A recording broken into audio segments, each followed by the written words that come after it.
Hey guys, welcome back to Clownfish TV. This is Neon, not here with Geeky Sparkles in this video, but oh my god, what am I reading?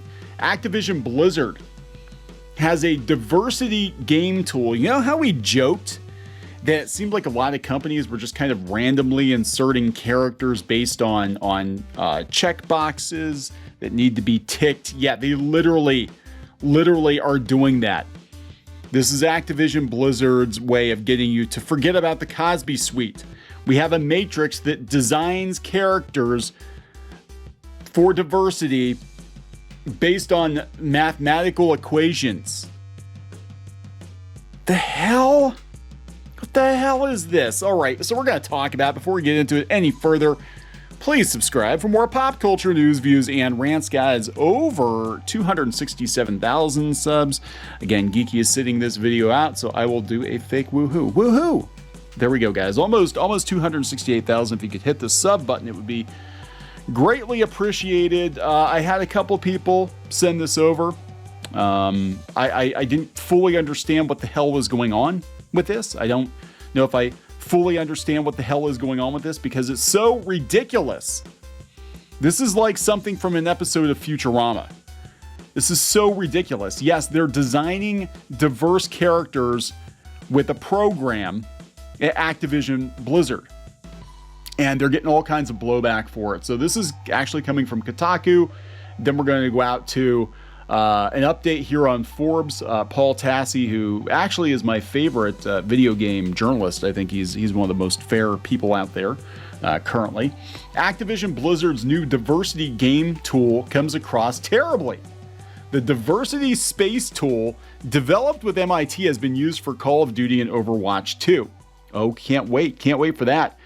Today, Activision Blizzard fulfilled its daily oopsie quota by blogging about how the publisher's subsidiaries have apparently been using a tool to help develop more diverse characters. It apparently thinks it can accomplish this without, actually talking to or hiring marginalized developers. Why rely on pesky, fallible humans when we have powerful data to tell us we've reached enough diversity points to start a new video game culture war? Numbers do not lie. I mean, look at this. It's obvious, isn't it? The well-designed graph tells all clearly and calmly. But the thing is that so many of these companies, I mean, you can make fun of this, but so many companies are doing just that. They might not be using a program, but they're like, we don't have enough lesbians on this team, and it just so happens that, like, every black woman is gay. Did you ever notice that? Like, every black woman in every comic book, every cartoon show, whatever, is just automatically gay. I think there is a glitch in the matrix, in the diversity matrix. Yeah. Again, this is coming from Kotaku. I'm glad technology lets us solve racism, sexism, ableism, and every other issue facing video games. I'm being sarcastic, but in many ways, it's hard to contain how galling this is. No! This is where it's all been going to. When you've got media outlets like Kotaku demanding more and more diversity, and people are going to take shortcuts. They're going to take shortcuts. This is basically all these corporations do now. They're just formalizing it in a program. It's all like just pull some random, attributes out of a hat and cobble together a new character. Okay, this one's a wheelchair, lesbian, autistic, who likes to cook, and identifies as being 43 when she's really 72. And go. And that's kind of how they're doing it now. It's not just that someone thought a problem this complex could be solved with a glorified D&D character sheet that makes no GD sense. It's just not that Blizzard is in the middle of a wide number of ostensible diversity disasters right now. Yeah, but a number of people likely not only built this thing, but also wrote the blog, got interviewed for it, then signed off on it to share with everyone else. This is the end stage of the diversity and inclusion initiative. You all wanted this. This is where it leads to. Diversity by design, digital diversity by design. And look, you're already seeing it at Disney, companies like Disney, where they're like, well, we need to make sure that half of our people or half of our productions are done by these marginalized groups. And, you're already seeing it. We've turned down shows because they didn't fit the quota. This is where it all leads to. Just a robot tells you what kind of characters need to be made and inserted into games. The reaction on the internet to the post and the tool it describes has been complete disbelief, and rightly so. Consider the fact that nobody there saw this coming amid all the other complete PR disasters. You wanted this. This is what people wanted. They wanted, diversity and inclusion. So there you go. They created a bot to create diverse and inclusive characters. What does that say about Activision's actual ability to address the rampant problems that have come under public scrutiny over the last year? Does it fucking matter? They're getting bought anyway, and even then, it wouldn't have been good enough. It wouldn't have been good enough. Now you can just blame a bot. You can't blame Jim anymore. This is a fictitious Jim, right? This is an actual Jim that works there, but you can't blame that guy anymore. Now you can just blame a bot. Blame a bot if the games aren't diverse enough. Solving these problems can involve tools. The diversity and inclusion tool. Oh my God, look at this. Look at this.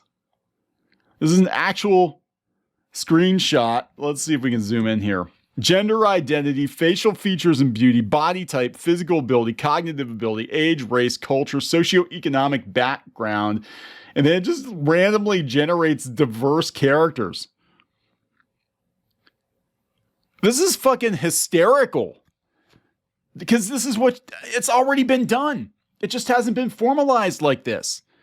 You know what I'm saying? Like, these companies are creating diverse characters in this fashion, just randomly cobbling together different traits that they think are going to appeal to Twitter. I assume there's some logic to it, possibly one that's only explained and known to the people who use the tool, but even suggesting that you can enumerate something like ability is completely batshit. Look at DC Comics and what they're doing. I swear to God, it seems like a lot of their stupid decisions are being written by AI. It's like, okay, the AI says these 6 characters are bisexual this month. Seriously. Seriously.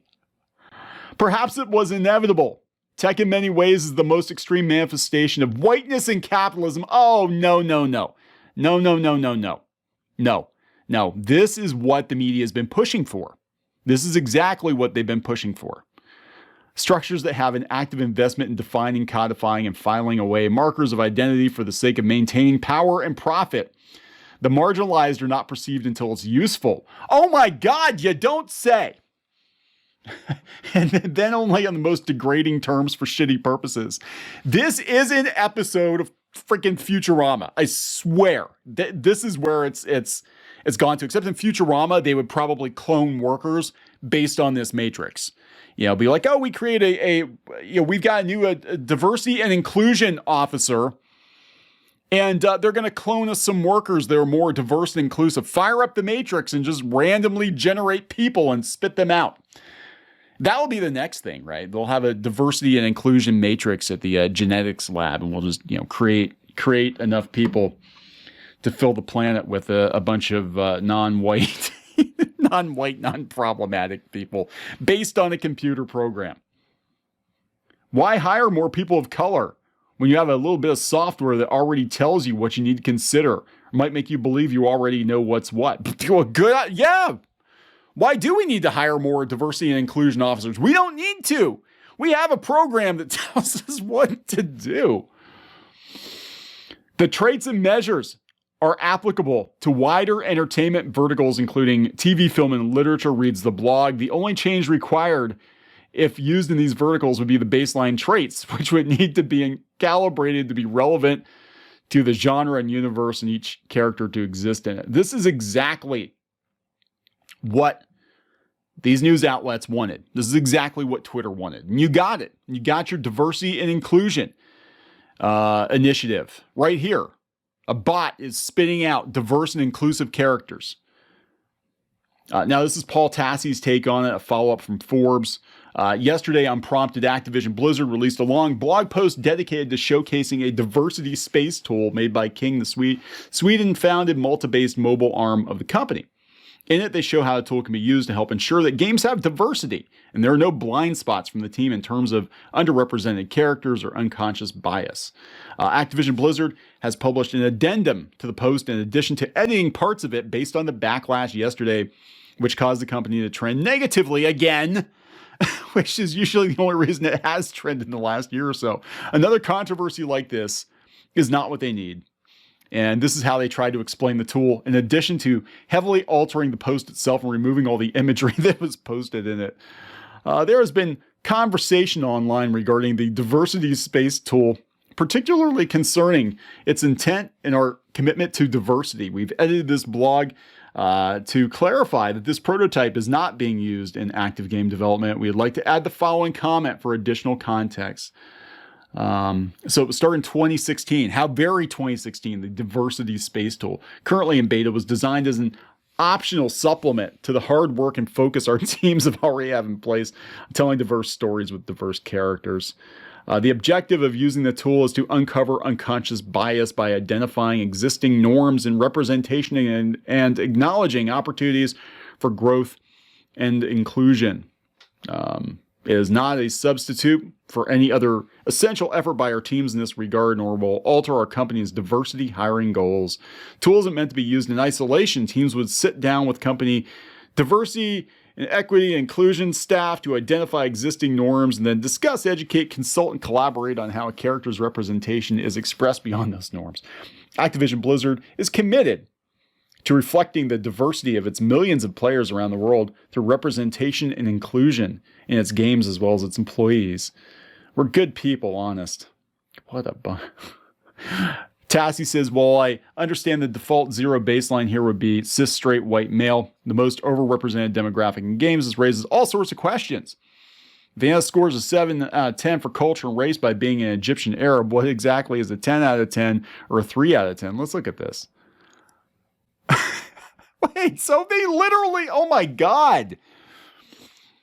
We are literally seeing, what do they call it? The progressive stack diversity checkpoints. We're literally seeing this in action. You get more points for being more diverse. The further away you get from being a straight white male, cis white male, the more points you get. The more points you get, the better it is. That's how this works. Her age is 60 is a 7 out of 10. Does that say a 100-year-old character earns a 10 out of 10 or a toddler? Probably the average age of whatever a game character would be, like early 20s, I'm guessing. Yeah, early and mid 20s seems to be about average. Ranking disabilities. Having a missing eye gets Anna a 4 out of 10 in physical ability. Is color blindness a 1 out of 10? Is full paralysis a 10 out of 10? Anna's a woman, which gets her a 5 out of 10. How would trans characters be rated? What is a 10 out of 10? Anna has a 0 out of 10 for body type as she's slim and curvy. You can see the problems here, why everyone was questioning the ins and outs of this system.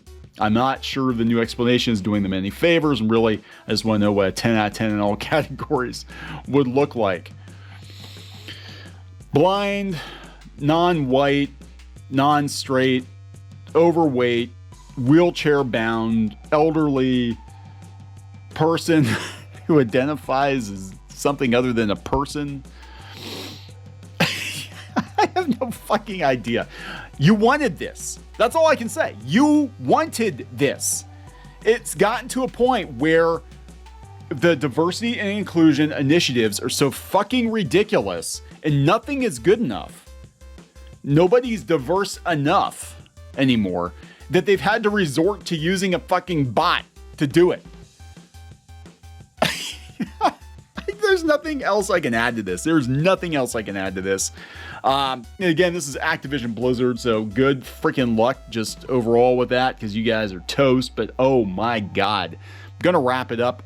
Please subscribe for more pop culture news, views, and rants, guys. We'll talk later.